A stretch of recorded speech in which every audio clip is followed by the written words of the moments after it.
الحمد لله رب العالمين والصلاة والسلام على نبينا محمد وعلى آله وصحبه أجمعين ثم أما بعد اللهم علمنا بما ينفعنا وانفعنا وارفعنا بما علمتنا وزدنا علما يا رب العالمين يا حي يا قيوم برحمتك أستغيث أصلح لي شأني كله ولا تكلني إلى نفسي طرفة عين الحمد لله এটা আল্লাহ সুবহানাহু ওয়া তাআলার একটি অশেষ রহমত আমাদের উপর, এটা একটা ব্লেসিং আমাদের উপর যে তিনি আমাদেরকে তৌফিক দিয়েছেন এমন একটা দিনে এমন একটা মাজলিসে বসার। এখানে আমাদের আসলে কোনো স্পেশাল কোনো কোয়ালিটি নেই যে আমরা এরকম একটা গ্যাদারিং এরকম একটা সিটিং আমরা ডিজার্ভ করি, বাট আল্লাহ সুবহানাহু ওয়া তাআলা আমাদেরকে ভালোবাসেন এবং সেই জন্য তিনি আমাদেরকে এই তৌফিকটা দিয়েছেন।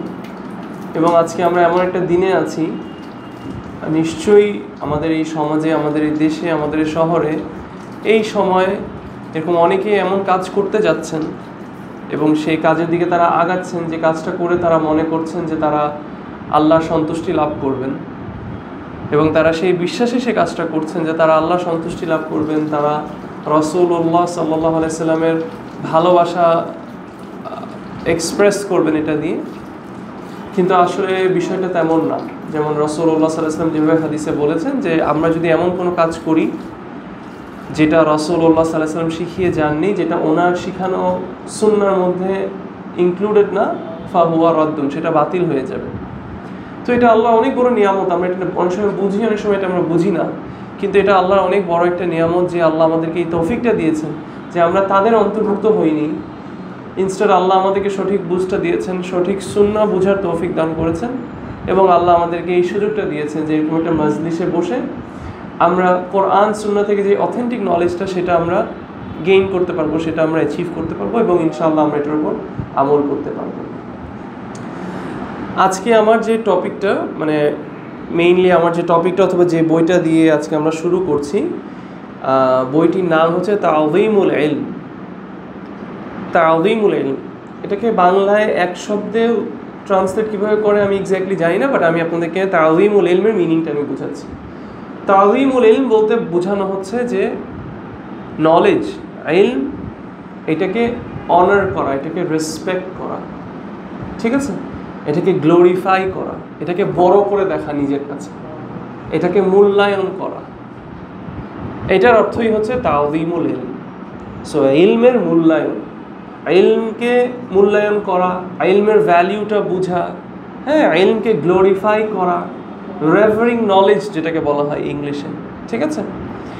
এবং এটা একটা খুবই ছোট একটা বই, বাট ছোট জিনিস হলেও আল্লাহ সুবহানাহু ওয়া তাআলা এই বইটাকে ইনশাআল্লাহ বিইذনিল্লাহ অ্যাকসেপ্ট করেছেন আমাদের মুসলিম উম্মার মধ্যে। এবং বইটি লিখেছেন, আপনারা সবাই শেখকে চিনেন, উনি এখনও বেঁচে আছেন এই পৃথিবীতে। এবং আপনারা যদি সৌদিতে যান অনেক সময় দেখবেন যে বারনামে চলছে, কিছু সেমিনার্স চলছে নলেজের, মসজিদ নববীতে। শেখ সালেহ আল উসাইমি, শেখ সালেহ আল উসাইমি হাফিজাহুল্লাহ, আপনারা ইউটিউবে ওনার অনেক লেকচার্স দেখেন এবং শেখ মাশাআল্লাহ ওনার বুঝানোর ওয়ে অফ এক্সপ্লেনিং এবং ওনার ওয়ে অফ কোনো একটা জিনিসকে সামারাইজ করে ছোট করে বুঝানো এবং একটা ছোট বার্নামেজের মধ্যে, একটা কনফারেন্সের মধ্যে শর্ট টাইমের মধ্যে অনেকগুলো সায়েন্সেস সামারাইজ করে স্টুডেন্টসদের সামনে আনা, অ্যান্ড ইভেন কোনো একটা সাবজেক্ট নিয়ে বড় এক্সপ্লেনেশনের মধ্যেও ওনার এরকম অনেক এক্সপ্লেনেশনস আছে। বাট মানে মাশাআল্লাহ এই জামানার, মানে এখনের জেনারেশনের অনেকেই শেখ থেকে, শেখের এক্সপ্লেনেশন, শেখের বুকস থেকে স্টুডেন্টসরা, তলিবুল ইলমরা বেনিফিটেড হচ্ছে। এবং ইন্টারেস্টিংলি ওনার এই বইটা হচ্ছে তা'যীমুল ইলম।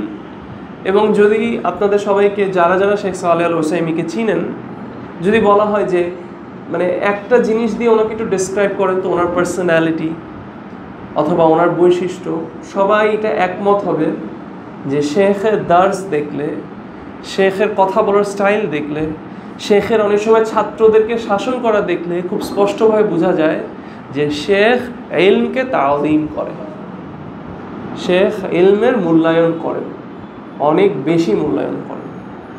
হাত্তা রিসেন্টলি একটা ভিডিও দেখছিলাম যে ওনার সামনে কোনো একজন স্টুডেন্ট, কোনো একজন তলিবুল ইলম পা মেলে বসেছিল উনি ওনার পড়ার মাঝখানে থামায় তাকে ডাক দিয়ে বলেছেন যে তোমার পা সোজা করো, এটা ইলমের মজলিস, এখানে তুমি হেনতেনভাবে বসতে পারবো না।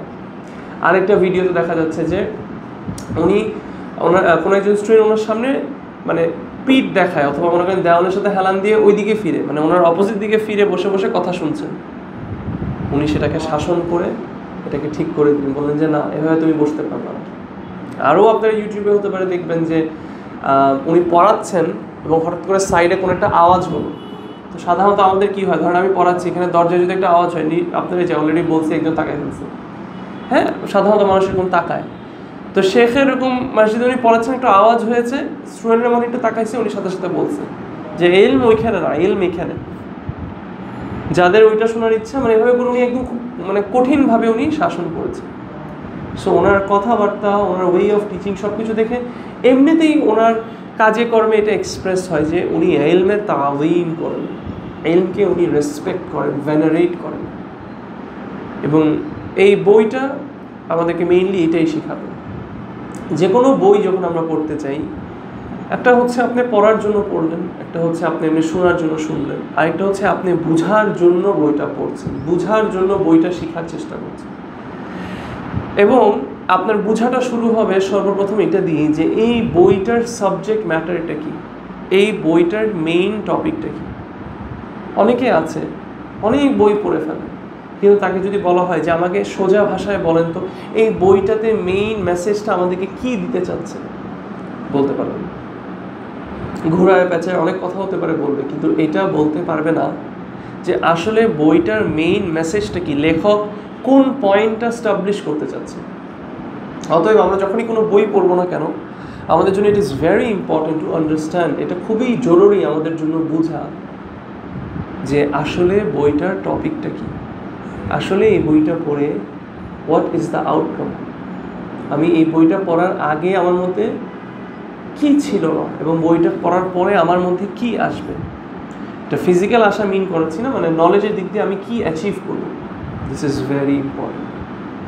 আমি আগে থেকে বলে দিই, আমি বইয়ের নামও বলে দিয়েছি, বইয়ের লেখকও আমি কে বলে দিলাম। সো আমি দার্সের মধ্যে যা বলবো এটা হচ্ছে এই বইয়ে লেখা এবং এই লেখকের কথা। কোনো কারণে আমার এই কথাগুলো শুনে মনে করবেন না যে আমি হতে পারে এই কথাগুলোকে 100% অ্যাচিভ করে ফেলছি। কোনো কারণে একবারের জন্য মনে করবেন না এগুলো আমার কথা, অতএব আমি মনে হয় এই সবগুলো কথা 100-100 আমল করে ফেলছি। না, আমি আপনাদের সামনে এই জিনিসটা বোঝানো অথবা এই টপিকটা পড়ানোর অর্থ এইটা না যে আমি নিজে এই বিষয়গুলোকে মাস্টার করে ফেলেছি অথবা আমি এই জিনিসগুলোকে 100-100 বাস্তবায়ন করতে পারছি। আমি নিয়ত রাখি যাতে এই কথাগুলোর উপর সবার আগে আমি আমল করতে পারি এবং আপনারা সবাই যাতে আমল করতে পারেন। কারণ ইলম অর্জনের একটা মেইন লক্ষ্য হচ্ছে, একটা মেইন গোল হচ্ছে টু অ্যাক্ট আপন ইট, এটার উপর আমল করা। শুধু ইলম অর্জন করলাম এবং শুধু মানুষকে বললাম যে আমি এই বই পড়েছি, ওই বই পড়েছি, এটাতে আসলে কোনো ফায়দা নেই। তাই আমি এই টপিকটা পড়াচ্ছি, অনেকের মধ্যে ধারণা আসতে পারে ও সাবিক ভাই মনে হয় তাহলে ইলমের অনেক তালিম করে। ইনশাল্লাহ আমি চেষ্টা করি। এখানে অনেকগুলো পয়েন্ট আসবে, মনে হবে ও সাবিক ভাই মানে এই সবগুলো পয়েন্ট করে। ইনশাল্লাহ আমি চেষ্টা করি, আমিও মানুষ আপনিও মানুষ, আমি অনেক কিছুতে পারি, অনেক কিছু পারি না। সো এই জিনিসটা কিন্তু আমাদের মনে রাখতে হবে, নাহলে অনেক সময় মানে অতিরিক্ত ধারণা হয়ে যায়। অনেক সময় আমাদেরকে মানুষ এমন পজিশনে নিয়ে যায় যেটা আমরা ডিজার্ভ করি না। সো আমার রোল এখানে হচ্ছে জাস্ট আমি নলেজটা আপনাদের কাছে পাস অন করছি এবং আমি এই নিয়তেই করছি যে আমি এটার উপর আমল করবো এবং আপনারাও ইনশাআল্লাহ এটার উপর আমল করবেন। আল্লাহ সুবহানাহু ওয়া তাআলা যাতে আমাদেরকে সেই তৌফিক দান করেন। সো আমি বইয়ের প্রত্যেক লাইন ধরে আমি পড়াবো না, বাট আমি প্রত্যেকটা চ্যাপ্টারের আমি মোর অর লেস সামারি দিয়ে যাবো। আমি ইম্পর্টেন্ট পয়েন্টসগুলো বলে যাবো, কথাগুলো বলে যাবো। মাঝে মাঝে আমি হতে পারে 1-2 লাইন আমি কোট করবো because of its importance, but আমরা এটাকে সামারাইজ রাখার চেষ্টা করবো। সেকেন্ডলি, আজকের মধ্যে আমি ডেফিনেটলি বইটা শেষ করবো না। আমি এই বইটার 2টা পয়েন্ট অথবা 3টা পয়েন্ট কভার করবো, বাট আমাদের প্ল্যান হচ্ছে ইনশাআল্লাহ বিদিনিল্লাহ ইন দ্য লং রান সাপ্তাহিকভাবে আমরা এই দার্সটা কন্টিনিউ করবো এবং 1 মাসের মধ্যে আমরা চেষ্টা, মানে কয়েক সপ্তাহ, 3-4 সপ্তাহের মধ্যে আমরা চেষ্টা করবো যাতে আমরা এই বইটা ইনশাআল্লাহ বিদিনিল্লাহ অ্যাটলিস্ট শুরুর জন্য আমরা যাতে শেষ করতে পারি। তাহলে আপনারা আমার কাছে এটা পড়ার পরে কি আপনাদের জন্য শেষ এই বইয়ের পড়া? না, কখনোই না। আপনারা আমার কাছে পড়ে আপনারা একটা পার্সপেক্টিভ পাচ্ছেন, আপনারা একটা বেনিফিট পাচ্ছেন। ইনশাআল্লাহ বিদিনিল্লাহ আপনারা এটা অন্য কোনো শেখের কাছে পড়বেন, আমার থেকে আরও নলেজেবল কারোর কাছে পড়বেন, এবং তার কাছে পড়ার থেকে আপনি আরও কিছু পার্সপেক্টিভ পাবেন, আরও অ্যাডিশনাল ইনফরমেশন পাবেন। শেখ সালেহ আল ওসাইমির শাহ আপনি দেখবেন, ওনার এক্সপ্লেনেশন থেকে আপনি আরও বেনিফিট হবেন। সোজা কথায় একটা বই কখনো একবার পড়েই শেষ করা যায় না, একটা বই আমাদের বারবার পড়তে হবে। যখন আমরা মেইন সাবজেক্ট ম্যাটারটা বুঝে যাব, তখন আমরা বারবার যখন পড়বো, এক একবার এক এক শেখের কাছে আমরা সেটার বেনিফিটস পাবো। যেমন আমি যদি রিসেন্ট একটা এক্সাম্পল দিই, 3টি মূলনীতি যে বইটা, আমি এটা অসংখ্য শেখের সার পড়েছি, অসংখ্য শেখের কাছে নিজে পড়েছি। তো প্রতিবারই যখন ওই বইটার বিষয়ে আসে এবং নতুন কোনো শেখের সার আমার সামনে আসে, আমার মনে হয় ইনশাআল্লাহ মোরাললেস সেম জিনিসই হবে। কিন্তু তারপরেও প্রতিবার আমার এই ধারণাটা ভুল হয়। আমি যখন এই বইয়ের পৃষ্ঠা উল্টাই অথবা লেকচারটা শোনা শুরু করি, আমি দেখি যে এই শেখ আবারও নতুন করে কোনো একটা নতুন পার্সপেক্টিভ অ্যাড করেছে। অতএব আমরা এখানে যদি 20 জন থাকি, আমার থেকে যদি এই বইটা আপনারা পড়ে যান, আপনাদের 20 জনের পার্সপেক্টিভের মধ্যে কিন্তু কিছু না কিছু নতুন একটু অ্যাডিশন হবেই। কারণ সবার জীবনের এক্সপিরিয়েন্সেস ডিফারেন্ট, সবার জীবনের নলেজ সিক করার জার্নিটা ডিফারেন্ট, সবার জীবনে রিসোর্সের অ্যাক্সেসটা ডিফারেন্ট। আমি আপনাকে যেটা পড়াচ্ছি সেটা আমার রিসোর্সের উপর, মানে আমার রিসোর্সের উপর বেস করে আমি পড়াচ্ছি। আমার কাছে সব হাদিস পৌঁছায় নেই, আমার কাছে সব আয়াতের তাফসীর হতে পারে, আমি এখনো দেখিনি। সো আবার আপনার কাছে হতে পারে একটা পৌঁছেছে যেটা আমার কাছে পৌঁছায়নি, আমার কাছে একটা পৌঁছেছে যেটা আপনার কাছে পৌঁছায়নি। So this is the beauty of studying a book with different scholars. এটাই হচ্ছে সৌন্দর্য, যে একটা টপিক আমরা বিভিন্ন ওস্তাদদের কাছে বারবার বারবার পড়বো। নাহলে আমি খুব অবাক হই, আজকের দিন পর্যন্ত মসজিদে নববীতে কিতাবুত তাওহীদ পড়ানো হয়, সালাসাতুল উসুল পড়ানো হয়, এমনকি যে শেখ অলরেডি আগে 4-5 বার পড়ায় ফেলছে, ওই শেখই এখনো আবার পড়াচ্ছে। কেন? ওই শেখের এক্সপ্লেনেশনই যদি আপনি দ্বিতীয়বার শুনেন, আপনি নতুন কিছু পাবেন। শেখ আব্দুর রাজ্জাক আল বাদার হাফিজাহুল্লাহ, ওনার কিতাবুত তাওহীদের সার আগে আছে, 50-60টা লেকচারে আছে, কিন্তু এই গত রামাদানে উনি আবার কিতাবুত তাওহীদ এক্সপ্লেন করেছেন, 45 or 46 লেকচারস। সুবহানাল্লাহ। এবং ডেফিনেটলি এখানে কিছু না কিছু নতুন আছে। এটাই হচ্ছে ইলমের সৌন্দর্য, এটাই হচ্ছে ইলমের মজা। এবং একটা ফায়দা আপনাদেরকে এটার সাথে অ্যাড করি, জান্নাতের একটা মজা কি? জান্নাতের একটা মজা হচ্ছে কোনো কিছু শেষ নাই, তাই না? জান্নাতের একটা মজা হচ্ছে কোনো কিছু শেষ নেই। দুনিয়ার একটা ব্যাড সাইড অথবা একটা দুর্বলতা কি অথবা উইকনেস কি? যে সব কিছুর একটা শেষ আছে। আপনার বিরিয়ানি যতই ভালো লাগুক না কেন, আপনার কোনো একটা খাওয়া যতই পছন্দ হোক না কেন, আপনি এটা আনলিমিটেড অ্যামাউন্ট অফ টাইমস খেতে পারবেন না। আপনার পছন্দের বিরিয়ানিটাও যদি আমি আপনাকে 10 প্লেট দিই, আপনি 2 প্লেট খাওয়ার পরে আপনার বমি আসবে। কিন্তু জান্নাতের মজাটা কি? আপনার প্রত্যেকটা খাওয়া প্রতিবার নতুন স্বাদ নিয়ে আসবে, প্রতিবার এটার মজাটা আরও বাড়বে, এটার স্বাদটা আরও বাড়বে। এই দুনিয়াতে এরকম একটা জান্নাত আছে, সেটা কি জানেন? সেটা হচ্ছে ইলম। কেউ বলতে পারবে না এই পৃথিবীতে যে আমার জন্য ইলম শেষ হয়ে গিয়েছে, আমি পড়তে পড়তে আমার জন্য ইলমের দরজা জানালা আর খোলার কোনো দরজা জানালা নেই, কেউ এটা বলতে পারবে না। অতএব আমাদের তলিবুল ইলমদের জন্য যারা আলেম ওলেমারা আছে, আপনি খেয়াল করবেন তারা দুনিয়ার দিকে অনেক জিনিসে সুখী হতে পারেন না, অথবা অনেক জিনিসে আমাদের যুক্তিতে তারা সুখী না, কিন্তু তারপরে তাদের মনে যে সুখ সেটা বড় বড় কোটিপতিদের মনেও নাই। হাত্তা সালাফদের কথা কি, যে যদি তারা জানতো, বড় লোকরা রাজা বাদশাহরা যদি জানতো যে আমাদের মধ্যে কি সুখ, তাহলে তারা তলোয়ার দিয়ে আমাদের সাথে লড়াই করে আমাদের সুখ নিয়ে যেত। কি এই সুখটা? ইলম। আপনি যখন একটা নতুন জিনিস পড়বেন, ইমান মানে উইথ ইমান অ্যান্ড ইখলাস আল্লাহর জন্য, আপনি অনেক ঘাটার পরে যখন ফাইনালি জিনিসটা আপনি বুঝবেন, এই কয়েক সেকেন্ডের যে একটা সুখ, একটা মজা, একটা টেস্ট আপনি ফিল করবেন, এটা আমি আপনাদেরকে ভাষায় অথবা কোনো কিছু দিয়ে হাতে ধরায় বুঝাইতে পারবো না। এটার জন্য আপনার তলিবুল ইলমি হতে হবে, এটার জন্য আপনার ইলম অর্জনে নিজেকে ব্যস্ত করতে হবে, তখনই আপনি এটা এক্সপিরিয়েন্স করতে পারবেন। সো এটা হচ্ছে ইলমের একটা মজা। অ্যান্ড এগেন আমি যেটা বললাম, এই যে প্রত্যেকটা ক্লাসের একটা ফায়দা আছে না, যেমন আমি আজকে আপনাদের এই ক্লাসের জন্য আমি একটা প্রিপারেশন নিয়ে আসছি। এই আমার এই যে কথাটা যে আমি এখন বললাম, এটা কিন্তু আমার প্রিপারেশনের মধ্যে ছিল না, আমার নোটসের মধ্যেও নেই, কিন্তু এটা হচ্ছে আমার এক্সপিরিয়েন্স থেকে একটা কথা বল। তো এটা একটা উদাহরণ। এরকম ডিফারেন্ট বইয়ে, ডিফারেন্ট শেখের, ডিফারেন্ট ওস্তাদের এক্সপ্লেনেশন আপনি বিভিন্ন ফাওয়ায়েদ পাবেন। যেটা আপনাকে সুখী করবে, আপনাকে দুনিয়ায় জান্নাতের একটা স্বাদ দিবে। আল্লাহ যাতে আমাদেরকে তৌফিক দান করে সেই সেই সেই স্বাদটাকে টেস্ট করার। আমিন। সো মুআল্লিফ রাহিমাহুল্লাহ তিনি প্রথমে শুরু করেছেন আলহামদুলিল্লাহ, মানে উনি হামদালা দিয়ে শুরু করেছেন, তারপর উনি শাহাদা পাঠ করলেন এবং তিনি নর্মাল যেরকম ইন্ট্রোডাকশন বিভিন্ন বই আমরা দেখি সেখানে তিনি সেভাবে করে সেটা দিলেন এবং তিনি উইটনেস বেয়ার করলেন যে রাসূলুল্লাহ সাল্লাল্লাহু আলাইহি ওয়াসাল্লাম is the slave and messenger of Allah. তারপর তিনি বলছেন, মানে মেইন পয়েন্টগুলোতে আমি যাচ্ছি, তিনি তার ইন্ট্রোডাকশনে, এখনও তিনি বইয়ের মেইন জায়গায় ঢুকেনি, তিনি ওনার ইন্ট্রোডাকশনটা বলছেন। সো আমি এখন যেটা বলছি সেটা হচ্ছে তাযীমুল ইলম বইয়ের ইন্ট্রোডাকশন। সেখানে শেখ সালেহ আল উসাইমি হাফিজাহুল্লাহ তিনি বলছেন যে রাসূলুল্লাহ সাল্লাল্লাহু আলাইহি ওয়াসাল্লাম উনি আমাদের কাছে আল্লাহর মেসেজ কনভে করেছেন এবং ডেলিভার করেছেন, এবং উনি আমাদের কাছে যে মেসেজটা ডেলিভার করেছে সেটা কি? সেটা হচ্ছে ইলম। এবং এই ইলমটা তিনি আমাদের উপর পাস অন করে ওনার উপর যে আমানা ছিল, যে ট্রাস্টটা ছিল, তিনি সেটাকে ফুলফিল করেছেন এবং তিনি আমাদের জন্য ম্যাটার্স বিষয়কে আমাদের কাছে স্পষ্ট করেছেন, ক্লিয়ার করেছেন। সুবহানাল্লাহ।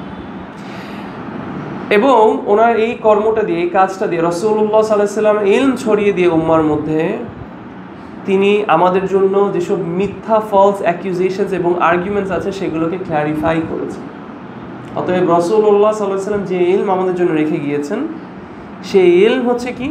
সেই ইলম আমাদেরকে মিথ্যা, ভুল ইনফরমেশন এবং শুবহাত, যেসব সন্দেহ জিনিসপত্র আছে সেগুলোকে ডিল করার জন্য হেল্প করেন, সেগুলো আমাদের থেকে রিপেল করেন, সরায় দেন। এবং তিনি রাসূলুল্লাহ সাল্লাল্লাহু আলাইহি ওয়াসাল্লাম একটি লেগাসি রেখে গিয়েছেন of straight and clear path. রাসূলুল্লাহ সাল্লাল্লাহু আলাইহি ওয়াসাল্লামের লেগাসি কি?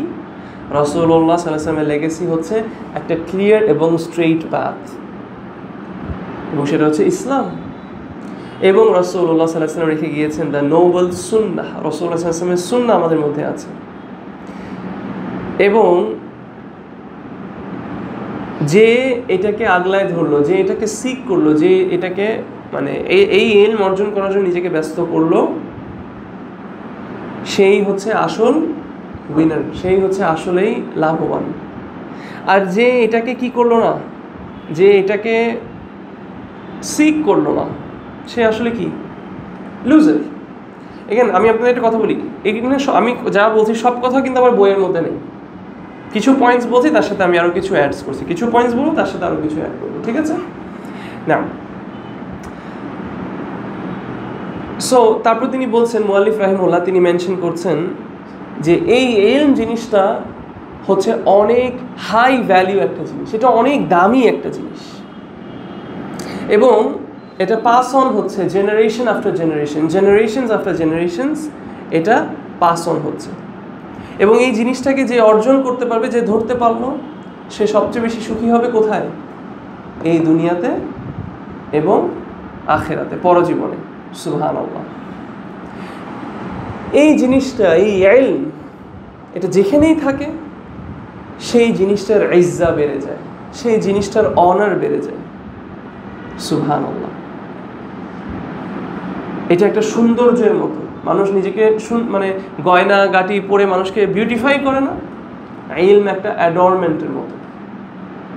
এটা এত এক্সপেন্সিভ, এটা এত ভ্যালুয়েবল একটা জিনিস, যেটা যার সাথে থাকে এটা তাকে সুখী করে এবং তাকে বিউটিফাই করে, এটা তার জন্য একটা অ্যাডর্নমেন্টের মতো। সো যে এটার দিকে আগলায় গেল, যে এটার দিকে একটু ইনক্লাইন করলো, দেন হি ইজ ব্লেসড। এবং যে এটাকে নিজের সাথে ক্যারি করলো, সে নিজের সাথে একটা মহা পুরস্কার ক্যারি করলো। এবং যে এটার উপর আমল করলো, সে সেফ, সে বেঁচে গেল। এটা শেখ সালেহ আল উসাইমি রাহিমাহুল্লাহ তিনি বলছেন যে এই ইলম যদি কোনো একটা হাফিজাহুল্লাহ নাম শেখ সালেহ আল উসাইমি হাফিজাহুল্লাহ তিনি বলছেন যে এই জিনিসটা যদি একটা কোনো প্রোডাক্ট হতো, ইলম এই জিনিসটা যদি একটা প্রোডাক্ট হতো, তাহলে এটার দাম অনেক বেশি হতো, এটা অনেক এক্সপেন্সিভ হতো। এবং এটা যদি এমন কোনো একটা জিনিস হতো যেটা আসমানে অনেক উপরে, তাহলে যারা নোবেল মানুষ, ডিগনিফাইড মানুষ যারা, তারা পথ বের করে ফেলতো উপরে গিয়ে এটাকে নিয়ে আসা। মানুষ চাঁদে চলে যাচ্ছে না, তিনি বলছেন এটা যদি এমন কোনো জিনিস হতো যেটা it's up in the sky, then people would have rise, তারা উপরে গিয়ে এটাকে নিয়ে আসতো। Out of every market place it is the most profitable, and out of every source of pride it is the most honourable. বাজারে অনেক profitable জিনিস আছে, সবচেয়ে যেই জিনিসটা আপনাকে রিয়েল প্রফিট এনে দিতে পারবে, রিয়েল সাকসেস আপনাকে এনে দিতে পারবে, দ্যাট ইজ নলেজ। রাসূলুল্লাহ সাল্লাল্লাহু আলাইহি সাল্লামের রেখে যাওয়া লেগেসি, রাসূলুল্লাহ সাল্লাল্লাহু আলাইহি সাল্লামের রেখে যাওয়া সুন্নাহ। এবং এটা আপনাকে যেভাবে অনারেবল করতে পারবে, ইলম আপনার ইজ্জত যেভাবে রেইজ করতে পারবে, অন্য কোনো কিছু আপনাকে সেভাবে আপনার অনারকে সেভাবে করে রেইজ করতে পারবে না। The eternally happy is the one who spurs himself to seek it. সুখ, মানুষ সবাই সুখী হতে চায়, সবাই আমরা সুখী হতে চাই, বড়লোক গরিব, ডাক্তার ইঞ্জিনিয়ার, সবার জীবনের লক্ষ্য একটা, সে সুখী হতে চায়। কিন্তু কষ্টের বিষয়টা অথবা বাস্তবতাটা হচ্ছে এটা যে কোনো সুখই পার্মানেন্ট না। আপনি যেই সুখের পিছনে দৌড়ান না কেন, সেই সুখ কয়েকদিন পরে আপনাকে ছেড়ে চলে যাবে। কিন্তু ইলম অর্জন করে যে সুখটা আপনি পাবেন, এই সুখ আপনাকে কোনোদিন কি করবে না, আপনাকে ছেড়ে যাবে না, আপনি ইটারনালি হ্যাপি থাকবেন। সো যে এটা তলাবে, এটাকে সিক করার জন্য বের হলো, অথবা এটাকে সিক করছে, সিকের বাংলা কি, যে এটাকে অর্জন করার জন্য নিজেকে ব্যস্ত করলো, সে কি হলো, সে ইটারনালি হ্যাপি হলো। তার কাছে টাকা পয়সা না থাকুক, তার কাছে দুনিয়ার ধন সম্পদ না থাকুক, সে তারপরও কি থাকবে, সুখী থাকবে। এবং যে নিজেকে এটা থেকে দূরে রাখলো, যে নিজেকে এটা থেকে ডিস্টেন্স করে ফেললো, অথবা মানুষকে এটা থেকে দূরে রাখে, ব্লক করে মানুষকে, বলা হচ্ছে যে his nose is blocked from the fragrance of knowledge. সে নিজেকে ইলমের ফ্রেগ্রেন্স থেকে, ইলমের সুঘ্রাণ থেকে নিজেকে বঞ্চিত করলো, তার নাক বন্ধ হয়ে গেল। And his neck is sealed with the words this is a slave who is bereft. মানে তার গন কেস, সোজা কথা, একদম সোজা ভাষায়, এই আল্লাহর বান্দা ইজ বিরেফড, লুজার, এইটাই তার গলায় সবসময় ঝুলবে, এই কথাটাই ঝুলবে। কারণ সে নিজেকে কি করলো, সে নিজেকে ইলম থেকে বঞ্চিত করলো। সুবহানাল্লাহ। তিনি খুব সুন্দর একটা কোট, মানে একটা ইয়ের মতো, এটা কি বলে, পোয়েমের মতো একটা কথা তিনি মেনশন করেন। তিনি বলছেন যে knowledge enters the heart of every successful one. ইলম প্রত্যেকটা সাকসেসফুল ওয়ানের হার্টে এন্টার করবে, without any doorman or seeking permission, কোনো অনুমতি ছাড়া, কোনো চাবি ছাড়া, কোনো ডোরম্যান ছাড়া। And the bereft repels it due to his failure. এবং যে লুজার, তারা কি করবে, তারা এটাকে ত্যাগ করবে, এবং এটাই হচ্ছে তার ফেলিয়ার। এবং তিনি বলছেন, O Allah, do not make us wretched by prohibiting us from it. ইয়া আল্লাহ, তুমি আমাদেরকে ধ্বংস করো না, এই ইলম থেকে আমাদেরকে বঞ্চিত করো। আমিন।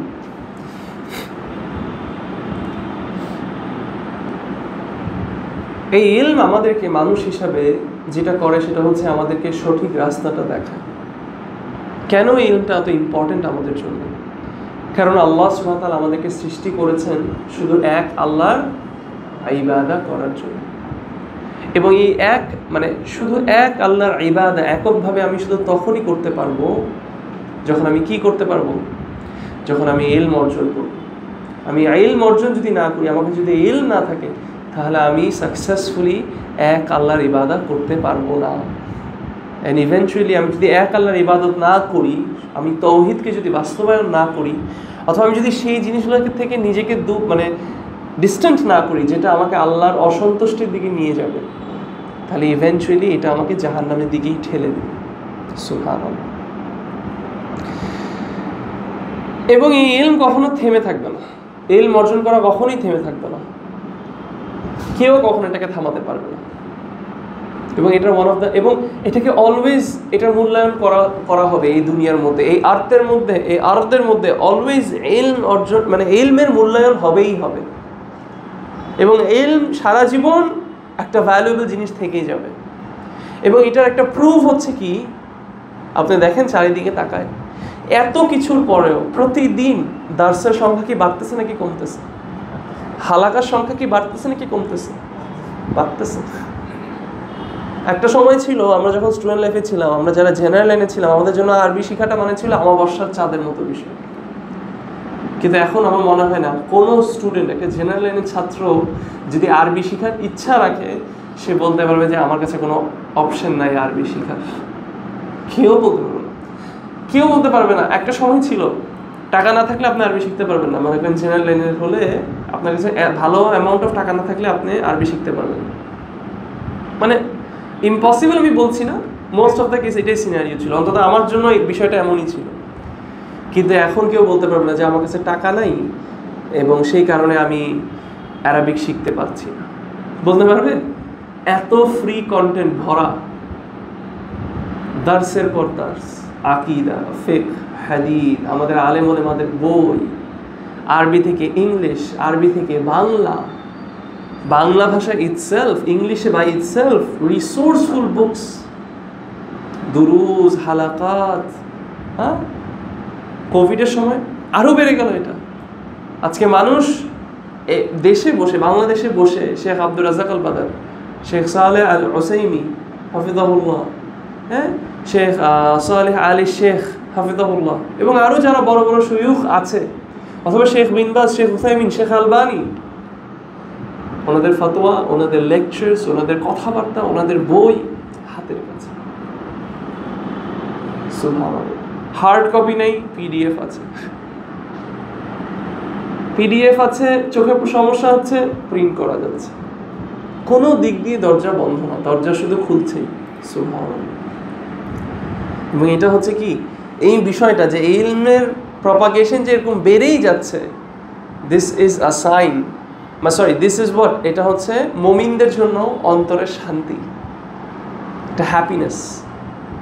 এবং যারা ইসলামের দুশমন, যারা ইসলামকে ঘৃণা করে, যারা হিপোক্রিটস, যারা কুফার, তাদের জন্য এটা হচ্ছে গলায় কাটা। এত চেষ্টা করে তারা, এত কিছু করে, তারপরও তারা এই প্রপাগেশনকে কি করতে পারছে না, তারা এই প্রপাগেশনকে থামাতে পারছে না। সুবহানাল্লাহ। এই ইলমটা ইম্পর্টেন্স বললাম, এই ইলমের ভ্যালিউ আমরা বোঝার চেষ্টা করলাম। অতএব এখন আমি আপনাদেরকে যেটা বইয়ের নামটা বললাম, এখন আমি আপনাদেরকে মেইন সাবজেক্ট ম্যাটারটা নিয়ে একটু ডিসকাস করবো যে আসলে এই বইটা কি নিয়ে কথা বলছে।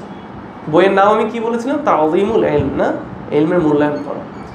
মুআল্লিফ রাহিমাহুল্লাহ তিনি বলছেন যে এই মূল্যবান ইলম, এই ভ্যালুয়েবল নলেজ, এই জিনিসটা, এইটা প্রথমত এটার জায়গা হচ্ছে অন্তর, এবং এটা একটা পয়েন্টে আমরা এটা ডিসকাস করবো। বাট মেইনলি এই ইলম শুধু তার কাছেই যাবে এবং শুধু সেই অর্জন করতে পারবে যে এটাকে মূল্যায়ন করে, যে এটাকে ভ্যালিউ করে। কেউ যদি ইলমের মূল্যায়ন না করে, ইলমের তাযীম না করে, তাহলে তার কাছে ইলম আসবে না। আমি কি বুঝতে পারছি কথাটা? অনেক সময় অনেকে আমাদেরকে প্রশ্ন করে কিভাবে ইলম অর্জন করব, অথবা ইলম অর্জনের রাস্তাগুলো আমার জন্য বন্ধ, দরজাগুলো আমার জন্য বন্ধ। জবাব, উত্তর কি হবে?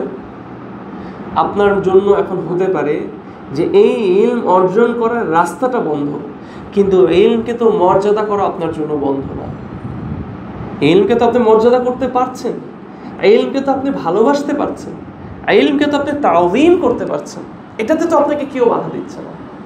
ওয়াল্লাহিল আযীম, যেই বান্দা, যেই আল্লাহর বান্দা ইলমকে তাযীম করবে, ইলমকে মূল্যায়ন করবে, ইলমকে ভ্যালিউ করবে, তার কাছে ইলম নিশ্চয়ই আসবে।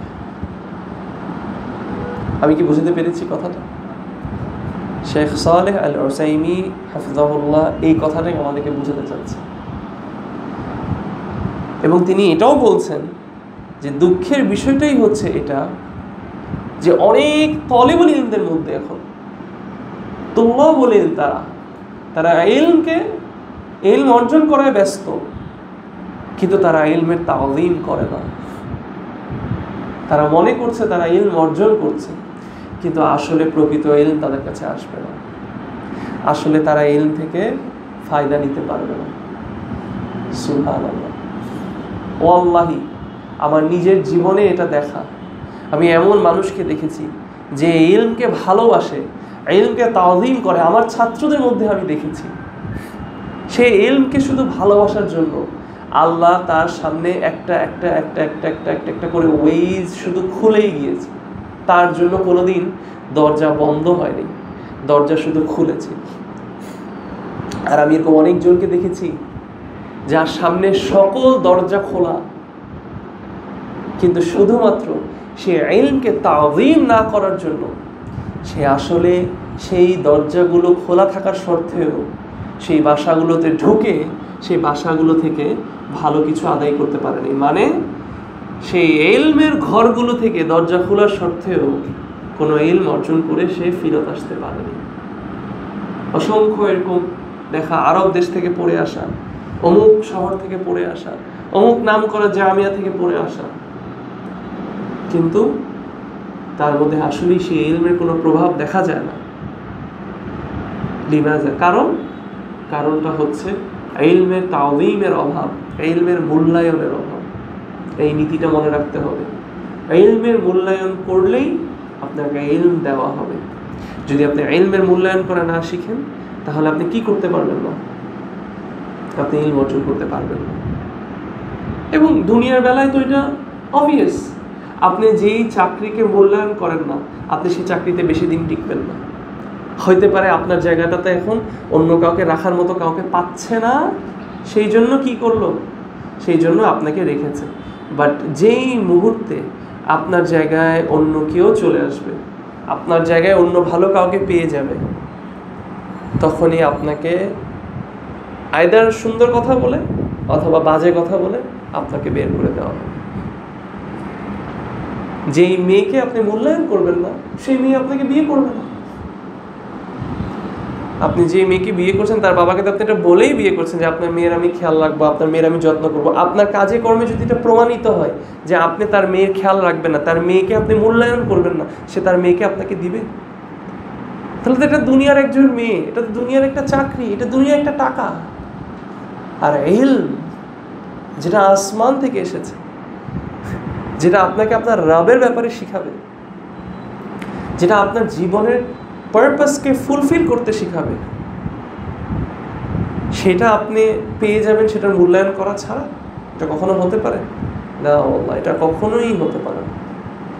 অতএব আমাদের সামনে দরজা খোলা না থাকলেও ইলমের মূল্যায়ন করার দরজা আমাদের সামনে সবসময় খোলা। আপনি ইলমের তাজিম করা শুরু করেন, ইলমকে মূল্যায়ন করা শুরু করেন, ইলমকে ভ্যালিউ করা শুরু করেন, অটোমেটিক আল্লাহ সুবহানাহু ওয়া তাআলা দেখবেন আপনার জন্য কিভাবে দরজা খুলছে।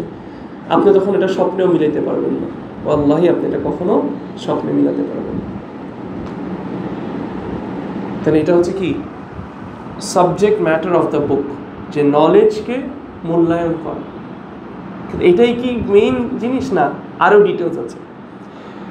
এটা বলেই শেখ সালেহ আল উসাইমি হাফিজাহুল্লাহ তিনি তারপর আমাদেরকে বলছেন যে তিনি আমাদেরকে এই বইয়ে 20টা মূলনীতি মেনশন করবেন। যেই 20টা মূলনীতি যদি আমরা বাস্তবায়ন করতে পারি আমাদের জীবনে, আমরা সাকসেসফুলি ইলমের তাওযীম করতে পারবো। আমি কি বুঝাতে পেরেছি সবাইকে বিষয়টা? এটা কিন্তু খুবই ইম্পর্টেন্ট। আপনি যেই বই পড়ছেন আপনি জানেন যে এখানে আসলে আপনি কি পড়ছেন, আসলে গোলটা কি। তাহলে এই বইটা পড়ার আমাদের গোলটা কি? এই বইটা পড়ার গোল হচ্ছে যে ইলম এই মূল্যবান জিনিস, এটার মূল্যায়ন আমাদের করতে হবে, এটা তাওযীম আমাদের করতে হবে। কিভাবে করব? এই বই যে 20টা মূলনীতি আমরা শিখব, সেই 20টা মূলনীতিকে বাস্তবায়ন করে অথবা করলে আমরা ইলমের তাওযীম করতে পারবো। এখন বুঝতে পেরেছি সবাই এই বিষয়টা? দেখেন, আমাদের গোল কিন্তু এটা বলা না যে বইটা আমি পড়ছি, আমাদের গোল কিন্তু এটা বলা না যে মাদ্রাসা তাসিসে আমি আসছি, আমাদের গোল কিন্তু এটা বলা না ওস্তাদ সাবিককে আমি চিনি। আপনার আমাকে ওস্তাদও বলা দরকার নেই, আমাকে ভাই বলেন। তো সাবিক ভাইকে আমি ভাই বলি, এটা আপনার গোল না। আমি সাবিক ভাইয়ের সামনে বসছি, এটা আপনার গোল না। অথবা আমার মাদ্রাসা তাসিসের ওস্তাদের সাথে একটা ভালো সম্পর্ক আছে, এটা আপনার গোল না। আল্লাহ আপনাকে এগুলো কিছু জিজ্ঞেস করবে না, এগুলো আপনাকে কোথাও নিবে না। আপনাকে জিজ্ঞেস করা হবে যে আপনি কি ইলমের উপর আমল করেছেন নাকি। অতএব গোল হচ্ছে আল্লাহর জন্য কিছু শিখা এবং সেটার উপর আমল করা, এটাই আমাদেরকে সাহায্য করবে। এই মূলনীতিগুলো পড়তে গিয়ে অনেকগুলো বিষয় আসলে আপনার মনে হইতে পারে যে আমি কি আদৌ এগুলো পারবো, এগুলো কি আমার দ্বারা সম্ভব। অথবা অনেকে আপনাকে বলতে পারে যে তুই এগুলো করবি, তোকে দিয়ে এগুলো হবে, অন্য কিছু কর, এই কাজগুলো তুই পারবি না। এরকম কোনো কথা অথবা কোনো চিন্তা ভাবনা আপনার এই মূলনীতিগুলোর উপর আমল করা থেকে যাতে আপনাকে বঞ্চিত না করে। মনে রাখবেন, আপনি দৃঢ়ভাবে যদি কোনো কিছু চেয়ে যান আল্লাহর কাছে এবং আপনার যতটুকু করার ততটুকু আপনি যদি করে যান, ইনশাআল্লাহ বিইذনিল্লাহ আল্লাহ সুবহানাহু ওয়া তাআলা সেটা আপনার জন্য সহজ করে দিবে এবং সেটা আপনার জন্য যদি কল্যাণকর হয় আল্লাহ সুবহানাহু ওয়া তাআলা আপনাকে দিবে। শেখ সালেহ আল হোসাইনী হাফিজাহুল্লাহ তিনি বলছেন যে এরকম ধারণা যদি আসে তাহলে সে যেন মানে the one who raises himself to mirror their standards will achieve it, মানে তিনি একটা কোড বলছেন এখানের মধ্যে যে resemble them, মানে যারা এগুলো বাস্তবায়ন করতে পেরেছে তাদেরকে তুমি অনুকরণ করো, resemble them even if you are not like them, তুমি যদি তাদের মতো নাও হও। for indeed resembling the noble one is itself success। বুঝতে পারছেন কথাটা? আপনি অনুকরণ করেন মহান মানুষদেরকে, আপনি অনুকরণ করেন, আপনি তাদের মতো হতে না পারলেও আপনি তাদের কিছু অনুকরণ করার চেষ্টা করেছেন, আপনি তাদেরকে রিজেম্বল করার চেষ্টা করেছেন, এটা ইটসেলফ একটা সাকসেস। সুবহানাল্লাহ। সো আপনার অনেক কিছু অসম্ভব মনে হলেও আপনি যে চেষ্টা করেছেন সেটা আদায় করার, এটা ইটসেলফ একটা সাকসেস। কিয়ামতের দিন এরকম অনেক নবী রাসূল আসবেন যাদের পিছনে হতে পারে একজন দুজন থাকবে ফলোয়ার্স। আমরা কি তাহলে বলবো যে সেই প্রফেটসরা ফেইলিয়ার? না, আল্লাহর কাছে মানে আল্লাহ সুবহানাহু ওয়া তাআলা আপনাকে এটা বলবেন যে তুমি হাফেজ কেন হবে, তুমি 50টা বই কেন পড়োনি, এটা আল্লাহ আপনাকে জিজ্ঞেস করবে। আল্লাহ সুবহানাহু ওয়া তাআলা আপনার ইন্টেনশনটা দেখবে, আল্লাহ দেখবে যে আপনি কি কোয়ালিটিটা ঠিকভাবে দিয়েছেন নাকি, আপনার নিয়তটা কি ঠিক ছিল নাকি, আপনি আল্লাহর জন্য করেছেন নাকি। সুবহানাল্লাহ। আল্লাহ সুবহানাহু ওয়া তাআলা এটা কোরআনের অসংখ্য জায়গায় মেনশন করেছে এবং হাদিসের অসংখ্য জায়গায় এই কনসেপ্টটা বারবার মেনশন করা হয়েছে যে আপনার ইন্টেনশন যদি ঠিক থাকে, আপনি যদি সেটা সাকসেসফুলি নাও করতে পারেন, আপনি সেটার সওয়াব পাবেন। সুবহানাল্লাহ। কেউ যদি হজ করার নিয়ত করে কিন্তু তারপর সে হজ করার তৌফিক পেল না, কিন্তু তার নিয়তের জন্য সে হজের সওয়াব পাবে। এই জন্য একটা ইন্টারেস্টিং কথা আপনাদের সাথে শেয়ার করি। একজন শেখ এটা বলতে শুনেছিলাম যে সালাফদের মধ্যে কেউ একজন ছিলেন যিনি মানে মুসলিমদের কোনো একটা দেশে জিহাদ হচ্ছিল, প্রকৃত জিহাদ হচ্ছিল, কিন্তু তিনি সেই জিহাদে পার্টিসিপেট করতে পারছিলেন না এবং এটাতে ওনার মনটা ছোট হয়ে যেত। তো তিনি প্রতিদিন জেলখানায় সকালবেলা উঠে তিনি জিহাদে পার্টিসিপেট করার নিয়ত করে তিনি হেঁটে হেঁটে দরজা পর্যন্ত যেতেন। কিন্তু যখন জেলখানার যিনি গার্ড আছে তারা যখন দরজাটা খুলতো না এবং তার সামনে ওই শিকলগুলো চলে আসতো, তখন সে আল্লাহকে বলতো, ইয়া আল্লাহ তুমি জানো আমি আমার নিয়ত ছিল জিহাদে পার্টিসিপেট করার, কিন্তু এই দরজার জন্য অথবা এদের জন্য আমি যেতে পারিনি। সুবহানাল্লাহ। চিন্তা করে দেখেন নিয়ত, সঠিক নিয়ত থাকাটা কত বেশি ইম্পর্টেন্ট। সো অনেকগুলো পয়েন্ট মেনশন হবে, অনেক সময় অনেক কিছু আছে। আপনার যদি মনে হয় যেটা আমার জন্য বেশি, মনে রাখবেন কখনোই কোনো কিছু একজন মুমিনের জন্য ইম্পসিবল নয়। হ্যাঁ, এখন আপনি যদি বলেন আমি স্পাইডারম্যান হবো, আমি সুপারম্যান হবো, that's not the thing. But what I am saying is বাস্তব, আপনি যদি বাস্তবমুখী হন এবং আপনি যদি আসলে আল্লাহর সন্তুষ্টির জন্য কিছু লাভ করতে চান, ইট ইজ নট ইম্পসিবল। আপনি যে এইজে থাকেন না কেন, ইট ইজ নট ইম্পসিবল। অমুসলিম দেশে আমি এরকম কাহিনীও দেখেছি, 20-30 বছরে গিয়ে ইসলাম গ্রহণ করেছে, কোরআন পড়তে পারে না, কিন্তু কোরআনের ট্রান্সলিটারেশন দেখে দেখে দেখে দেখে সে কোরআন মুখস্থ করে ফেলছে। ট্রান্সলিটারেশন মানে বুঝেন? ট্রান্সলিটারেশন মানে হচ্ছে আলহামদুলিল্লাহি রাব্বিল আলামিনকে লেখা ALHAMD, আলহামদু মানে সে আরবি পড়তে পারে না, সে ইংলিশকে আরবির মতো করে পড়ে সে। আমি এখন আবার এই কথাটা কেমন কাট করে বলেন না, ওস্তাদ সাবিকুল ইসলাম বলতেছে ট্রান্সলিটারেশন পড়া জায়েজ, আমি এটাকে জায়েজ বলছি না, এটা সম্ভব না। আপনি ঠিক তাজউইদ দিয়ে ঠিক উচ্চারণ আপনি করতে পারবেন না ট্রান্সলিটারেশন পড়ে। বাট আমি আপনাকে ইন্সপায়ার করার জন্য, আপনাকে এনকারেজ করার জন্য উদাহরণটা দিলাম। আমি এটা বলতেছি না যে এখন আপনি এটা করা শুরু করে দেন, না, this is not what I am saying. But এটা বোঝানোর জন্য দেখেন মানুষের মানে প্রচণ্ড ইচ্ছা মানুষকে কতদূর নিয়ে যেতে পারে। তা আমরা তো কোরআনটাকে পড়তে পারি, তাজউইদটাকে ঠিকভাবে পড়তে পারি, আমরা তো মুসলিম দেশ নাগরিক, জন্ম থেকে মুসলিম, কিন্তু আমরা এখনো দিনে একটা আয়াত মুখস্থ করতে এখনো নিজেদেরকে সেই কমিটমেন্টে কমিটেড করতে পারতেছি। সুবহানাল্লাহ। আল্লাহ সুবহানাহু ওয়া তাআলা যাতে আমাদেরকে তৌফিক দান করেন এই কথাগুলোর উপর আমল করা। অতএব দ্য ফার্স্ট প্রিন্সিপাল,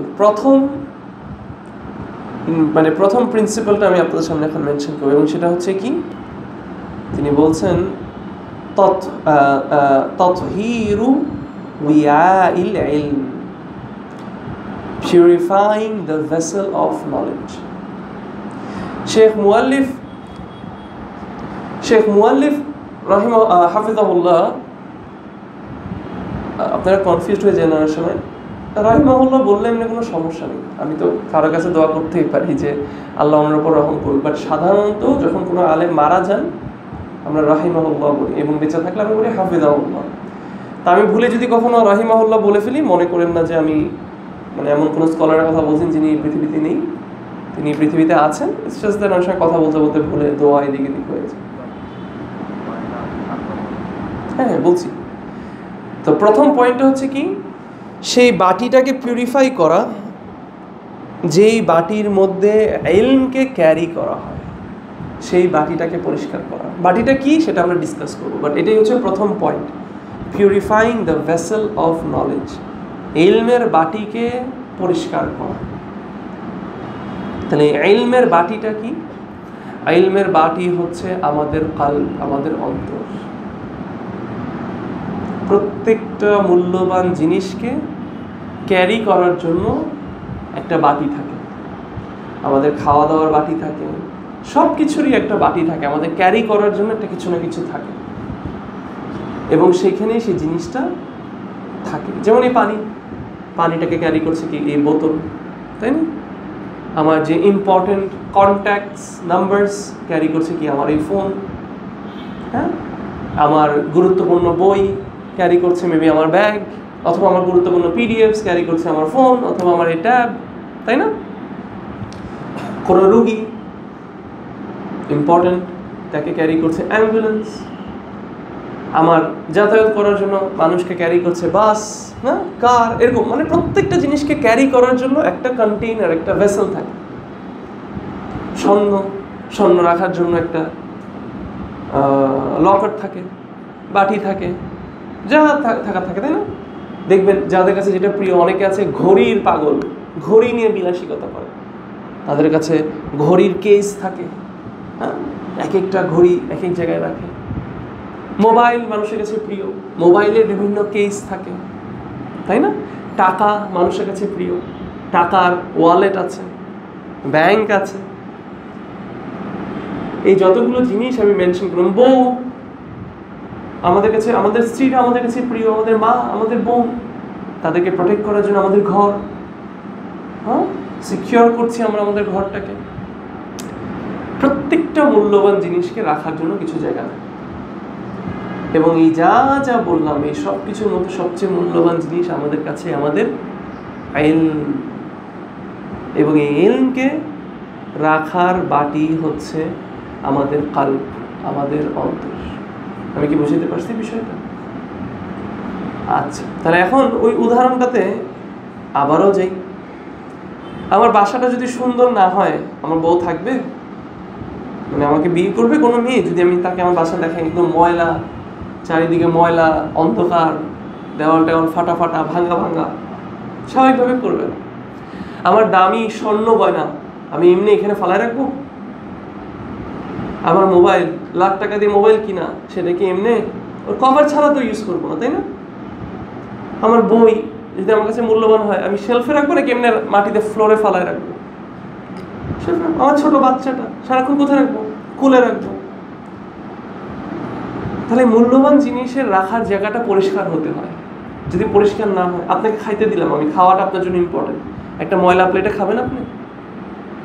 পানি খাওয়ার সময় তো গ্লাসের নিচে একটু ময়লা দেখলে তাড়াতাড়ি রান্নাঘরে গিয়ে আগে পানি দিয়ে আমরা খলাই এনে তারপর আমরা সেখানে পানি খাচ্ছি, চা খাচ্ছি, তাই না? চা আমাদের চিটাগংয়ের মানুষের জন্য চা অনেক ইম্পর্টেন্ট। তো চায়ের কাপটা পরিষ্কার হতে হয় সবসময়, তাহলে আমরা চা ঢালবো না। সেম ভাবে আমাদের মনে রাখতে হবে, ইলম ক্যারি করার যে বাটিটা, যেখানে ইলমকে ঢালা হয়, সেই বাটিটা যদি পরিষ্কার না থাকে তাহলে সেই বাটিতে ইলম থাকে না, সেখানে ইলম দেওয়া হয় না। অতএব শেখ সালেহ আল উসাইমি হাফিজাহুল্লাহ তিনি খুব সুন্দর একটা উদাহরণ দিয়েছেন।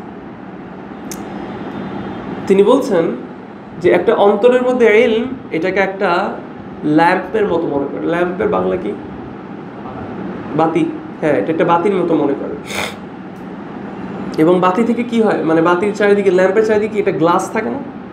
ওই যে আমি বলি, আপনারা এখন ফিলামেন্ট, এগুলোকে ফিলামেন্ট বাল্ব বলে। আপনারা দেখছেন অনেক সময় এখন একটু লোকাল হোটেলে গিয়ে দেখবেন ওভেনের ভিতরে একটা লাল লাইট থাকে, লাইটের ভিতরে একটা এরকম তার থাকে, একটা ছোট তার। ওই মেটালটা আসলে অনেক হিট আপ হয়ে গ্লো করে, ওই গ্লোটা ইটসেলফ ইজ আ লাইট, তাই না?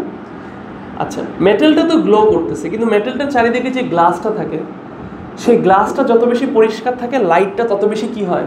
স্প্রেড হয়, তাই না?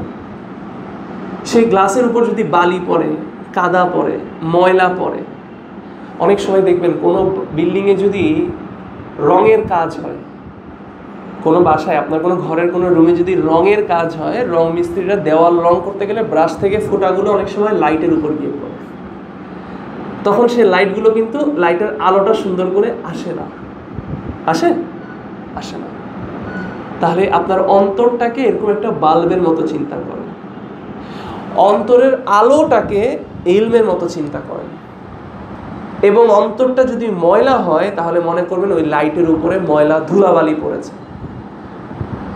এই বাল্বের উপর যদি ধুলাবালি থাকে, তাহলে কি ভিতর থেকে যে ইলমের আলোটা, ওটা সুন্দর করে বের হইতে পারবে, ছড়াইতে পারবে? কিন্তু এখন অন্তরের ধুলাবালিটা কি? শেখ সালেহ আল উসাইমি হাফিজাহুল্লাহ তিনি বলছেন এটা মূলত দুইটা জিনিস। আচ্ছা, এখন আমি টাইম হিসেবে মনে করছিলাম অনেকগুলো কভার করবো, এখন প্রথম পয়েন্টে অনেকটুকু হচ্ছে, বাট খায়ার ইনশাল্লাহ, benefit is in every discussion, ঠিক আছে? আমরা এটা নিয়ে চিন্তা না করি, ডেডলাইন নিয়ে আমরা ব্যস্ত না হয়ে যাই, ঠিক আছে ইনশাল্লাহ। তো এই জিনিসটা কি, তাহলে ময়লাটা কি? শেখ সালেহ আল উসাইমি তিনি বলছেন, এবং আমাদের এটা পরিষ্কার করতে হবে। তো মেইনলি কি পরিষ্কার করবো, কি দুইটা ময়লা পরিষ্কার করবো? তিনি বলছেন আমাদের অন্তরকে দুইটা জিনিস থেকে পরিষ্কার করতে হবে, শুবহাত এবং শাহাওয়াত। এই দুই ময়লা থেকে আমাদেরকে আমাদের অন্তর পরিষ্কার করতে হবে। কি কি? শুবহাত এবং শাহাওয়াত। আচ্ছা, শুবহাত এবং শাহাওয়াতের আগে আসি যে এই যে অন্তরে যে ইলম আসবে, এবং অন্তরটা যে ইলমের বাটি, এবং অন্তরটাকে যে ক্লিন করা ইম্পর্টেন্ট, এটার এভিডেন্স হিসেবে শেখ সালেহ আল উসাইমি হাফিজুল্লাহ কোন আয়াতটা এনেছে? সূরা আল মুদ্দাসসিরের যে আয়াতের মধ্যে বলা হচ্ছে ওয়াসিয়াবাকা ফাতাহহির। সিয়াব, মুফাসসিরগণদের মধ্যে অনেকেই আছেন যারা সিয়াব বলতে এখানে বুঝিয়েছেন কাপড়, এবং মুফাসসিরদের মধ্যে এরকম অনেকেই আছেন যারা সিয়াব বলতে বুঝিয়েছেন অন্তর, কালব। ফাসিয়াবাকা ফাতাহহির।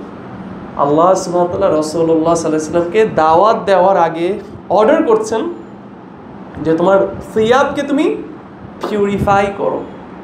সো সিয়াবকে যদি আমরা হার্ট বলি, আল্লাহ সুবহানাহু ওয়া তাআলা রাসূলুল্লাহ সাল্লাল্লাহু আলাইহি ওয়াসাল্লামকে বলছেন তুমি দাওয়ায় আগানোর আগে পিউরিফাই ইওর হার্ট। এবং দাওয়ার একটা শর্ত হচ্ছে কি? ইলম। তোমার অন্তরকে পিউরিফাই করো, because this is the place যেখানে ইলম থাকে, and then you spread it to people। তুমি এটার দিকে মানুষকে ডাকো। তাহলে আমাদের এই অন্তরকে পরিষ্কার করতে হবে মূলত কি থেকে? দুইটা জিনিস থেকে। সেগুলো কি কি? প্রথমটা হচ্ছে শুবহাত, দ্বিতীয়টা হচ্ছে শাহাওয়াত। শুবহাত মানে কি? শুবহাত এটার অর্থ হচ্ছে ডাউটফুল ম্যাটার্স, বাট আর একটু বুঝাই বল। শুবহাত হচ্ছে সেই জিনিসগুলো যেটা হকের মতো দেখতে, কিন্তু এটা হক না। আমি কি বুঝাতে পারছি বিষয়টা? যারা ওই যে ইয়েতে পড়ছেন না গ্রামারে, শিবুল জুমলা খাবার, জার ওয়া মাজরুর শিবুল জুমলা খাবার। শিবুল জুমলা কেন বলা? কারণ এটা জুমলা না, বাট এটা জুমলাকে রিজেম্বল করে। ওই দিক থেকে কিন্তু শব্দটা আসে, শুবহাত, ঠিক আছে? শিন বা হা, শিবুল জুমলা খাবার, ওখানে শিবু না। তো শুবহাত হচ্ছে সেই জিনিসগুলো দেখতে হকের মতো, কিন্তু এটা আসলে হক না। এটা থেকে আপনার অন্তরকে আপনার পরিষ্কার করতে হবে। সুবহানাল্লাহ। এই যে আজকের দিনে কথা বললাম না, যে আজকের দিনে এরকম অনেকে আছে যারা মনে করছে যে তারা কিছু কাজ করে তারা নবীর ভালোবাসা প্রমাণ করবে, তারা আল্লাহর সন্তুষ্টি লাভ করবে। এটা কি? এটা শুবহাত। আপনার অন্তরকে এটা থেকে পরিষ্কার করতে হবে। সুবহানাল্লাহ। এবং শুবহাত অনেক ভয়ঙ্কর একটা জিনিস, কারণ শুবহাত করে আপনি মনে করবেন যে আসলে আমি তো ভুল কিছু করতেছি না। সুবহানাল্লাহ। এটা থেকে আপনার অন্তরকে আপনার পরিষ্কার করতে হবে। এবং সেকেন্ড জিনিসটা কি? শাহাওয়াত, প্রবৃত্তির টান। আপনি জানেন এটা ভুল, কিন্তু আপনার শাহাওয়াতকে আপনি কন্ট্রোল করতে পারতেছেন না, আপনার প্রবৃত্তিকে আপনি কন্ট্রোল করতে পারতেছেন। আপনি জানেন আপনার এই কাজটা করা উচিত না, অথবা আপনি জানেন আপনার উপর এটা ফরজ, কিন্তু আপনার প্রবৃত্তির কাছে আপনি হার মেনে ফেলছেন। এটা থেকে আপনার কি করতে হবে? নিজেকে পরিষ্কার করতে হবে, নিজের অন্তরকে পরিষ্কার করতে হবে। এবং মজার বিষয়টা হচ্ছে এটাই যে এই দুইটা জিনিস থেকে নিজেকে আপনার হেফাজত করার জন্য, নিজেকে পিউরিফাই করার জন্য আপনার যেই জিনিসটা লাগবে সেটা হচ্ছে ইলম। সুবহানাল্লাহ। আপনারা হয়তো ভুলে গেছেন বইয়ের মেইন টপিক কি? তাযীমুল ইলম। তাহলে কি বলা হচ্ছে? আপনি ইলমকে ভ্যালিউ করতে পারবেন তখন যখন আপনার অন্তরকে আপনি পরিষ্কার করবেন। আপনার অন্তরকে পরিষ্কার করতে পারবেন আপনি তখন যখন আপনি ইলম অর্জন করবেন। তাহলে কথাটা কি ওইদিকেই চলে গেল না? যে ইলমের মূল্যায়ন করলো তার কাছে ইলম আসবে, যে ইলমের মূল্যায়ন করলো না তার কাছে ইলম আসবে না। আমরা মানুষ একটা ময়লা অন্তর নিয়ে আল্লাহর সামনে দাঁড়াই, কোনো চিন্তা করি না। কিন্তু আমরা মানুষের সামনে সাদা কাপড়ে একটা কালো দাগ থাকলেও 1000 বার বইয়ের উপর চিল্লাই যে কেন আমার কাপড়ের মধ্যে দাগ পড়ছে, তুমি সুন্দর করে কেন ধোবে। দেখেন আমাদের কনসার্ন কোথায়। ওয়ালাকিন রাসূলুল্লাহ সাল্লাল্লাহু আলাইহি ওয়াসাল্লাম কি বলছেন? ইন্নাল্লাহা লা ইয়ানজুরু ইলা সুওয়ারিকুম ওয়া আমওয়ালিকুম ওয়ালাকিন ইয়ানজুরু ইলা কুলুবিকুম ওয়া আ'মালিকুম। সুবহানাল্লাহ। রাসূলুল্লাহ সাল্লাল্লাহু আলাইহি ওয়াসাল্লাম বলেন নিশ্চয়ই, ইন্নাল্লাহা, তাওকীদ দিয়ে বলছেন ইন্নাল্লাহা লা ইয়ানজুরু, আল্লাহ তাকান না, নিশ্চয়ই আল্লাহ তাকান না কিসের দিকে? ইলা সুওয়ারিকুম, তোমাদের চেহারার দিকে অথবা তোমাদের বাহিরের আউটফিটের দিকে, ওয়া আমওয়ালিকুম, এবং তুমি কত দিনদার, তুমি কত ধন সম্পদ আছে তোমার, কোটিপতি। No, Allah doesn't look at this. ওয়ালাকিন, কিন্তু আল্লাহ কিসের দিকে তাকায়? ইয়ানজুরু, আল্লাহ তাকান কিসের দিকে? ইলা কুলুবিকুম ওয়া আ'মালিকুম। এই জন্য ওমর বিন আব্দুল আজিজ না খলিফা ছিলেন, ওমর বিন আব্দুল আজিজ, রাইট, রাহিমাহুল্লাহ। ওমর বিন খাত্তাবের নাতি, খলিফা রাশিদিনের মধ্যে না। ওমর বিন আব্দুল আজিজের একটা কল আছে, if I am not mistaken. তিনি বলছেন যে প্রকৃত তাকওয়া তুমি তখনই বুঝবা তুমি অর্জন করছো যখন তুমি তোমার প্রাইভেট লাইফকে একটা বাটির মধ্যে রেখে বাজারে প্রেজেন্ট করতে তোমার কোনো সংকোচ বোধ হবে না। গভীর একটা কথা। এখন আমি যদি আপনাদেরকে বলি, ধরেন ফর এক্সাম্পল একটা উদাহরণ দিয়ে বলি, আপনি আমার কাছে একটা জব ইন্টারভিউতে আসছেন, আমি আপনাকে বললাম যে তোমার ব্যাপারে আমাকে বলো, তুমি আমাকে তোমার ব্যাপারে বলো, কিন্তু তুমি বলার পরে আমার কাছে একটা চশমা আছে, এটা একটা স্পেশাল চশমা, জাস্ট বোঝানোর জন্য বলতেছি, আমার কাছে একটা স্পেশাল চশমা আছে। তোমার কথাগুলো বলা শেষ হওয়ার পরে আমি চশমাটা পরে তোমার দিকে যদি তাকাই, এখানে আমাকে ডেটা দেখাই দিবে যে তোমার কোন কোন কথাগুলো মিথ্যা, কোন কোন কথাগুলো সত্য। আসলে তুমি কি এটা নাকি না, এটা আমাকে দেখাই দিবে। আপনি কি এই চশমা আমি পরা থাকলে ভয় ভয় থাকবেন না আমার সামনে? ধরেন আমি একটা আইটি ইন্টারভিউ নিচ্ছি, আমি চশমা খুললাম, খুলে বললাম দেখি বলো তোমার, আরে আমি জাভা স্ক্রিপ্টে expert, PHP is like a piece of cake for me, website আমি সেকেন্ডসে বানাই দিই, AI is like my friend. হ্যাঁ, আমি তারপর চশমাটা বললাম, তাকাই দেখতেছি ও জাভা স্ক্রিপ্টকে স্পেলিং লিখে JABA, ও আইটির কিছুই জানে না। হ্যাঁ, ও এখন তাহলে এখনো বলবে বাপরে এই চশমার সামনে তো মিথ্যা বলা যাবে না। এটা একটা বোঝানোর জন্য উদাহরণ দিয়ে বললাম।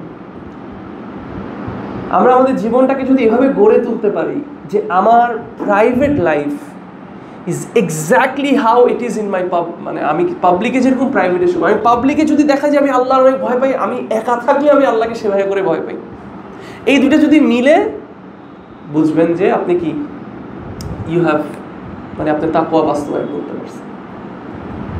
আর এই দুটো যদি না মিলে তাহলে কিন্তু ভাই ভয়ঙ্কর বিষয়। কারণ একটা হাদিসে বলা হচ্ছে কিয়ামতের দিন এরকম অনেক মানুষের আমল ধোঁয়ার মতো মানে একদম ধোঁয়ার মতো ডিসঅ্যাপিয়ার করবে। কেন? বিকজ তারা অন্ধকার, মানে একা যখন ছিল তারা আল্লাহর সীমা লঙ্ঘন করতে কোনো চিন্তা করেনি। তার মানে তারা মানুষের সামনে আল্লাহর সীমা লঙ্ঘন করেনি মানুষকে দেখানোর জন্য, আল্লাহর জন্য।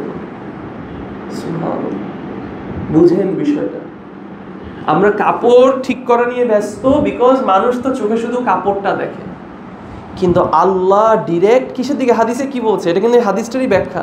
হাদিসে কি বলছে? আল্লাহ তোমার কাপড়ের দিকে তাকাই না, তোমার চেহারার দিকে তাকাই না, তোমার টাকা পয়সা ব্যাংক অ্যাকাউন্টের দিকে তাকাই না। Allah directly looks at your heart, তোমার অন্তরের দিকে তাকায়। তাহলে আমাদের কি চিন্তা করা উচিত না আমরা একটা ময়লা কাল্ব নিয়ে আল্লাহর সামনে দাঁড়াচ্ছি? মানুষকে তো আমি সুন্দর গুত্রা পরে দেখাই দিলাম, সুন্দর জুব্বা পরে দেখাই দিলাম, একটু আরবি ফাঁকে ফাঁকে বলে, ইংলিশ একটু ফাঁকে ফাঁকে বলে, আমার মানে স্মার্টনেস আমি মানুষকে দেখাই দিলাম, কিন্তু আল্লাহর কাছে কি জবাব দিব? সেটার জন্য কি আমরা প্রস্তুত হতে হবে? আল্লাহর কাছে আপনি এটা থেকে ছাড় পাবেন না। অতএব আমাদের নিজেদেরকে ব্যস্ত করা উচিত কি করার জন্য? আমাদের আমলকে সুন্দর করার, আমাদের কালবকে বিউটিফাই করার জন্য। আমলের সাথে আমল তো করবোই অফকোর্স, এবং আল্লাহ সুবহানাহু ওয়া তাআলা আমলের দিকেও তাকান। আবার দেখেন, আবার এই কথা থেকে আবার আরেক দল কথা বলবে যে ও আল্লাহ তো কালবের দিকে তাকান, আমার কালব অনেক ক্লিন, আমি সালাহ পড়তেছি না কিন্তু আমার ইমান like bro you have no idea. হ্যাঁ, না, that's not how it works. রাসূলুল্লাহ সাল্লাল্লাহু আলাইহি ওয়াসাল্লাম একটা হাদিসে বলছেন যে আমাদের শরীরে একটা মাংসের দলা আছে, এটা ঠিক থাকলে সব ঠিক, এটা ঠিক না থাকলে সব গোল্লায়। সেটা কি? সেটা হচ্ছে কাল্ব। তাহলে আপনার কাল্ব কি পরিষ্কার নাকি না, এটা আপনার আমলেই বোঝা যাবে। তাহলে আপনার আমি আপনার কাল্বের দিকে তাকাইতে পারবো না, কিন্তু আমি আপনার আমলের দিকে তাকাইতে পারবো। তাহলে আপনার আমলই বলে দিবে কাল্বের অবস্থা কি। আর আল্লাহ সুবহানাহু ওয়া তাআলা ডিরেক্ট কাল্ব এবং আমল দুটোটাই আল্লাহ সুবহানাহু ওয়া তাআলা দেখেন, এবং ওটার দিকে আল্লাহ তাকান। সো অতএব আমাদের মনোযোগ দিতে হবে আমাদের হার্টকে পিউরিফাই করার জন্য। সুবহানাল্লাহ। নাম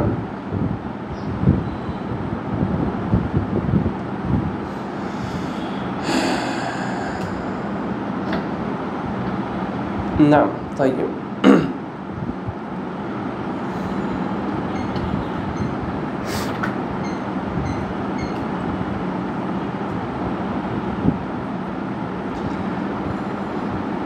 সাহাল ইবনে আব্দুল্লাহ রাহিমাহুল্লাহ একজন সালাফ, তিনি কি বলছেন?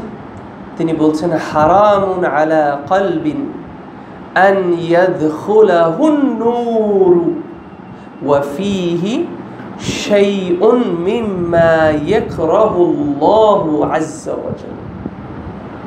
আচ্ছা, হারামুন আলা কলবিন, মানে ইট ইজ হারাম, it is forbidden for light, মানে লাইট সেই অন্তরে, আলো নূর মানে ইলম সেই অন্তরে ঢোকার নিষেধ। এবং এটা হারাম বলতে হালাল হারামের কথা বলা হচ্ছে না। হারাম বলতে দুই ধরনের জিনিস বুঝে। একটা হচ্ছে যে মানে এটা কখনো হবে না ওই সেন্সে, মানে একটা হচ্ছে শারঈ দিকে, একটা হচ্ছে কাদরি দিকে, ঠিক আছে? এখানে ওইটার কথা বলা হচ্ছে, মানে এটা হবে না কখনো ওই সেন্সে বলা হচ্ছে, not in the sense that মানে এটা শারঈ ভাবে হারাম হালাল ওই হারামটা বলা হচ্ছে না। তো তিনি বলছেন যে ইট ইজ ফরবিডেন, মানে এটা কখনো হবে না, যে নূর কখনো সেই হার্টে ঢুকবে না যেই হার্টে কি আছে, ওয়া ফীহি শাইউন, এমন কিছু আছে, মিম্মা ফ্রম দ্য থিংস, যেটা আল্লাহ সুবহানাহু ওয়া তাআলা অপছন্দ করেন, মানে কি গুনাহ, খারাপ কাজ। যেই অন্তরে গুনাহ আছে, আল্লাহর অসন্তুষ্টি করার মতো কিছু আছে, এবং আল্লাহ কোরআনের মধ্যে বলছেন গুনাহ অন্তরে একটা দাগ বসায়, রান বলা হচ্ছে সেটা, যে কোনটা রাসূলুল্লাহ হাদিসে বলছেন যে একটা গুনাহ করলো, তার হার্টে একটা দাগ বসতে থাকলো, হইতে হইতে হইতে হইতে একটা সময় একটা কালো পাথর হয়ে যায়। সেই অন্তরে কখনো নূর ঢুকবে না, মানে ইলম ঢুকবে না। অতএব তলেবুল ইলমদের এটা চিন্তা করা উচিত। ইলমকে তাযীম করার জন্য তার সর্বপ্রথম এটা মাথায় চিন্তা করা উচিত যে আমি কি করছি, আমি কি নিজের চোখকে হেফাজত করছি, আমি কি গুনাহ থেকে দূরে থাকছি, নাকি আমি হারাম জিনিসে তাকায় আমার নিজের নাফসকে, আমি আমার প্রবৃত্তিকে আমি শান্তি দিচ্ছি, আমি আমার কার্নাল ডিজায়ার্সগুলো ফুলফিল করছি। আপনি তাহলে ওইটাই পাবেন, আপনি ইলমের কিছু পাবেন না। অতএব আপনি ইলমের তাযীম করতে পারবেন না। বুঝতে পেরেছি বিষয়টা? সো আমি প্ল্যান করেছিলাম, ভেবেছিলাম 2-3টা পয়েন্ট পড়ায় ফেলো, বাট ইনশাআল্লাহ বিদিল্লাহ দ্যাটস অল রাইট। প্রথম দিকে ইন্ট্রোডাকশন দেখি একটু লম্বা, নেক্সট ক্লাসগুলো মেবি একটু ফাস্ট আমরা পয়েন্টগুলো কভার করবো। বাট এটাই ছিল আজকে আমার যা বলার এই বই থেকে। সো এখন সামারিতে আমি এটাই বলবো লাস্টে, ইলমের তাযীম না করলে আপনি ইলম অর্জন করতে পারবেন না। এবং ইলমের তাযীম শুরু হয় আপনার অন্তরকে পরিষ্কার করা থেকে। আমরা আমাদের অন্তরকে পরিষ্কার করি, আমরা আমাদের বাটিটাকে ক্লিন করি, আমরা এটাকে প্রস্তুত করি কি ক্যারি করার জন্য, ইলম ক্যারি করার জন্য। আমরা যদি এটা করতে পারি ইনশাআল্লাহ বিদিন আল্লাহ সুবহানাহু ওয়া তাআলা এটার মধ্যে ইলম ঢেলে দিবেন ইনশাআল্লাহ বিদিনিল্লাহ। এর বিনিময়ে আমরা শুবহাত এবং শাহাওয়াতকে দূর করতে পারবো, এবং এর বিনিময়ে আমরা ইলমের মূল্যায়ন করতে পারবো, ইলমের তাযীম করতে পারবো। আমি যদি কিছু ভুল বলে থাকি এটা আমার থেকে এবং শয়তান থেকে, and Allah is messenger is free from it. سبحانك اللهم بحمدك ونشهد أن لا إله إلا أنت ونستغفرك ونتوب إليك. جزاك الله خيرا. السلام عليكم ورحمة الله.